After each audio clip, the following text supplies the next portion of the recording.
নমস্কার,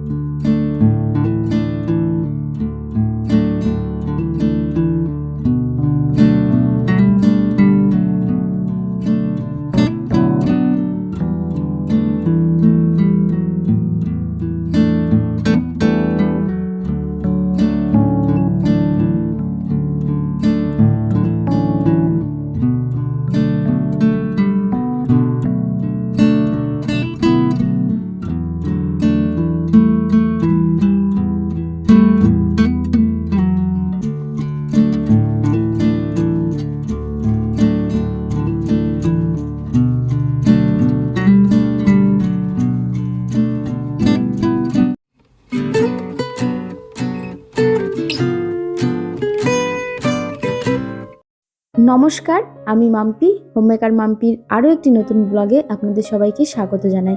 আশা রাখছি আপনারা সবাই খুব ভালো আছেন, আমরাও বেশ ভালো আছি। তো আবারও চলে এসেছি নতুন একটা ভিডিও নিয়ে। আশা রাখছি ভিডিওটি আপনাদের খুব ভালো লাগবে। টাটা বাবা। Good evening. তো এখন বাজে বিকেল 5টা। এখন থেকেই আপনাদেরকে সঙ্গে নিয়ে ভিডিওটি শুরু করলাম। বাবু যাচ্ছে পড়তে, কারণ 5টা থেকে ওর পড়া রয়েছে।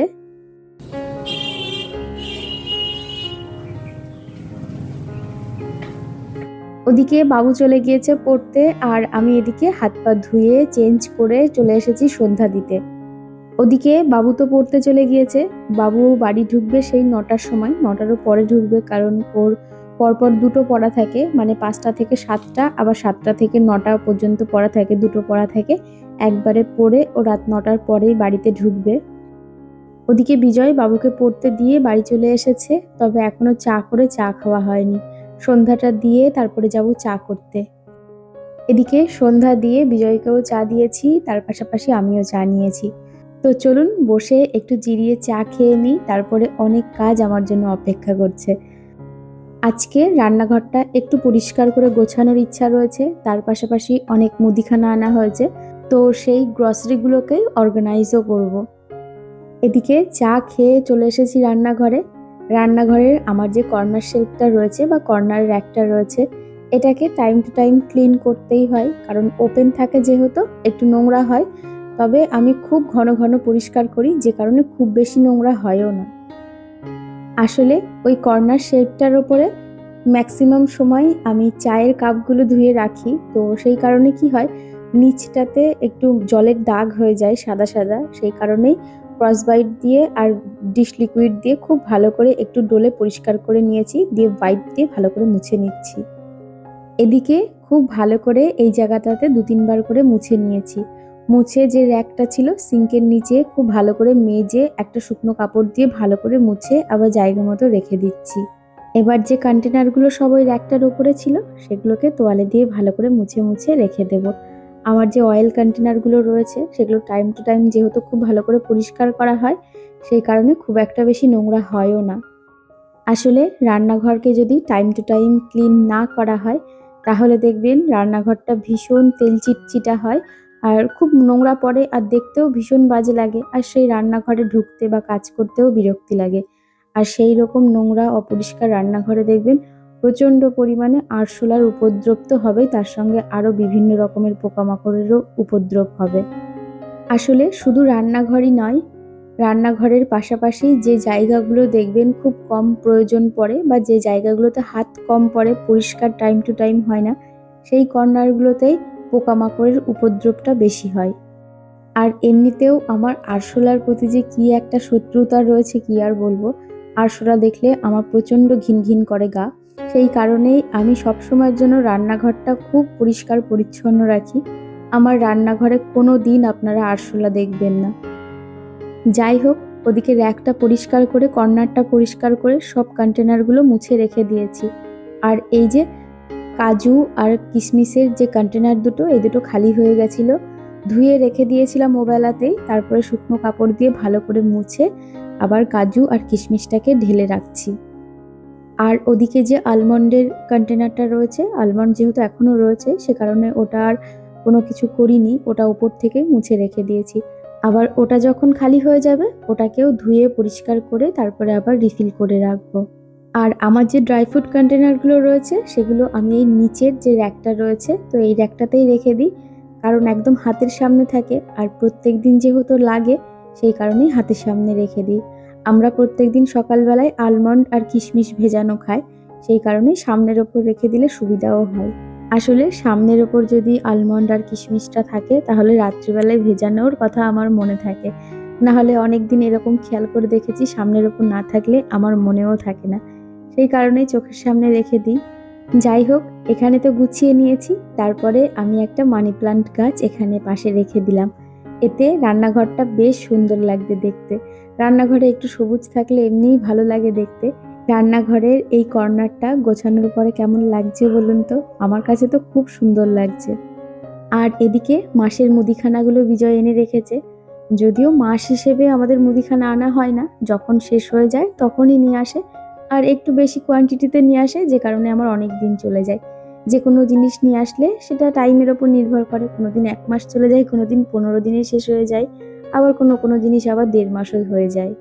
যাই হোক, এর আগের অনেক কটা ভিডিওতেই বিশ্বজিৎ ঘোষ অ্যাকাউন্ট থেকে একটি বোন জিজ্ঞেস করেছিল, দিদি তুমি যে মশলার প্যাকেটগুলো ইউজ করো সেগুলো কোন কোম্পানির? তো এই যে আমি দেখিয়েই দিচ্ছি, এখানে অনেক রকম কোম্পানির রয়েছে। যখন বিজয় জিও মার্ট থেকে অর্ডার দেয় তখন গুড লাইফের অনেক কিছু প্রোডাক্ট আসে। আবার এই যে ফরচিউনের ময়দা রয়েছে, স্কচ ব্রাইট রয়েছে, পতঞ্জলির একটা বাসন মাজার বড় সাবান রয়েছে, তারপরে জেকের হলুদ রয়েছে, আরও জেকের পোস্ত তো খুব ভালো হয়, আপনারা সবাই জানেন। আসলে বিজয় যখন কোনো জিনিস অর্ডার দেয় কোম্পানিটা তো অবশ্যই দেখে, তার পাশাপাশি একটু অফারও দেখে, যখন যে জিনিসটার অফারটা একটু বেশি ভালো থাকে সেটাই নেয়। তার পাশাপাশি কিছু ফ্লিপকার্টের জিনিসও রয়েছে। ফ্লিপকার্টের যে নিজস্ব ব্র্যান্ড রয়েছে ক্লাসিক, তো সেটারই সয়াবিন রয়েছে, তারপরে মসুরির ডাল রয়েছে, তার পাশাপাশি কিছু লোকাল মুদিখানা দোকান থেকেও আনা ডাল আর পাঁপড় রয়েছে। আসলে এই যে কলাইয়ের ডাল, সোনামুগ ডাল, পাঁপড় এগুলো লোকাল দোকানেরই বেশি ভালো হয়। আর যেগুলো কোম্পানির যে প্যাকেট করা যে ডালগুলো হয় সেগুলো খুব একটা ভালো হয় না। বিশেষ করে সোনামুগ ডাল লোকাল দোকানের যতটা ফ্লেভারফুল হয় মার্কেটের তত ভালো পাওয়া যায় না। তার পাশাপাশি এখানে বিজয় 1 প্যাকেট সোপ নিয়ে এসেছে, মানে বড় প্যাকেট। এটার মধ্যে 6টা প্যাকেট রয়েছে, 3টে ফ্লেভারের, ওয়াইল্ড স্টোনের। আসলে বরাবরই নিত্য নতুন সাবান ব্যবহার করতে আমার ভীষণ ভালো লাগে, যে কারণে আমাদের বাড়িতে সবসময়ের জন্যই একরকম সাবান দেখবেন না, সবসময়ের জন্য 2-4 রকমের সাবান আমার বাড়িতে থাকেই। তো এর আগে পার্ক এভিনিউ নিয়ে আসা হয়েছিল, তার সঙ্গে সন্তুরও ছিল। শীতের সময় আমরা সন্তুরটাই বেশি ব্যবহার করেছি, তার পাশাপাশি পার্ক এভিনিউটাও ব্যবহার করি।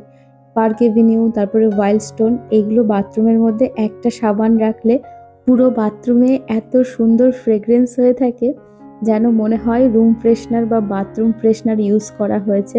কিন্তু মানে এই সাবানটাতেই পুরো বাথরুম এত সুন্দর সুগন্ধ হয়ে থাকে, ঢুকলেই আপনার মাইন্ড ফ্রেশ হয়ে যাবে।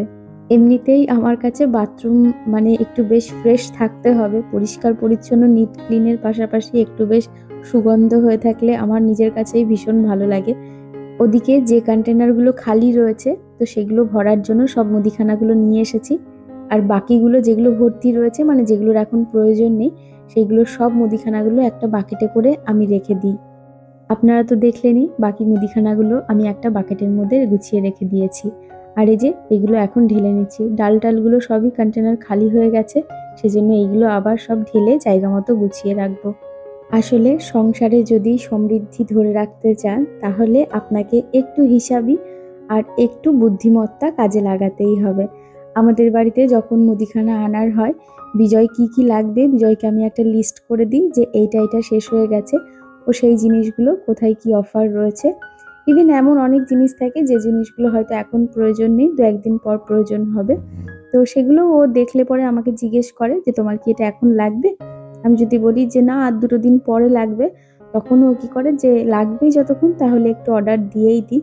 তো এইভাবে একটু হিসাব করে সব জিনিসগুলো যদি আনা যায় তাহলে দেখবেন বেশ সেভ হয় মাসের শেষে।